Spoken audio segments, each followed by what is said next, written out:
PR kita yang paling besar adalah tauhid dan akidah. Maka jamaah sekalian rahimana wa rahimakumullah, yang sudah tahu akidah yang lurus, yang sudah tahu tauhid yang benar, semangatlah untuk menyebarkannya. Penuhi media-media sosial dengan keberkahan ilmu ini, yaitu ilmu tentang tauhid, ilmu tentang akidah. Coba lihat jemaah, banyak masyarakat yang masih melakukan kesyirikan dan mereka menganggapnya sebagai bentuk ibadah. Ini yang parah.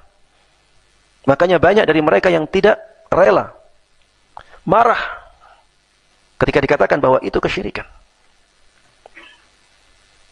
Ini PR besar. Banyak praktek-praktek di masyarakat yang diwarisi dari nenek moyang yang bertentangan dengan nilai-nilai tauhid.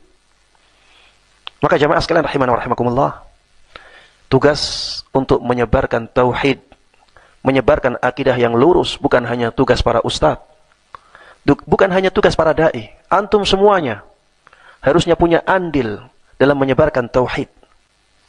Harus punya andil dalam menyebarkan akidah yang benar. Tidak inginkah antum memberikan kebaikan kepada saudara-saudara antum yang sudah belajar tauhid dan akidah yang benar dari majelis-majelis ilmu, dari kajian-kajian ilmiah? Jangan disimpan untuk diri sendiri. Kita ingin ilmu yang bermanfaat, yang bisa menjadi umur kedua kita. Maka sebarkan. Menyebarkan ilmu tidak harus menjadi seorang ustadz dahulu. Rasulullah sallallahu alaihi wasallam mengatakan, "Ballighu anni walau ayah." Sampaikan dariku walaupun hanya satu ayat.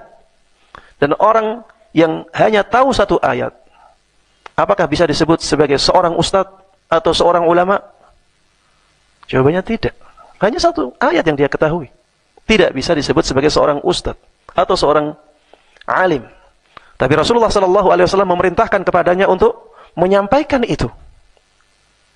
Maka jemaah sekalian rahimana wa rahimakumullah, ana yakin antum semuanya tahu lebih dari satu ayat. Sampaikan itu kepada umat, kepada saudara-saudara kita. Mungkin nanti ada feedback yang tidak baik. Ya wajar.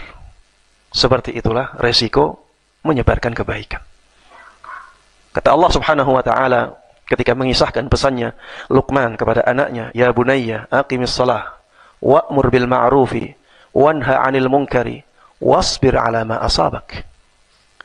Wahai anak kecilku yang aku sayangi, dirikan salat. Perintahkan kepada yang ma'ruf dan ingkari kemungkaran. Wanha 'anil munkar, cegahlah kemungkaran. Laranglah kemungkaran. Wasbir 'ala ma asabak, dan bersabarlah terhadap apa yang menimpamu.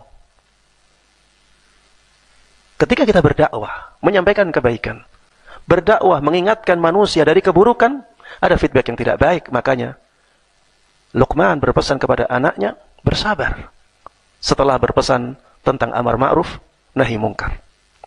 Jemaah sekalian rahimana wa rahimakumullah, akidah, tauhid, dan menjauhi kesyirikan, ini merupakan tujuan utama manusia diciptakan. Wa ma khalaqtul jinna wal insa illa liya'budun. Aku tidaklah ciptakan jin dan manusia kecuali agar mereka beribadah kepadaku saja. Ketika dengan menuntut ilmu agama kita bisa mewujudkan ini, maka sungguh ini merupakan keberkahan yang luar biasa dari menuntut ilmu agama.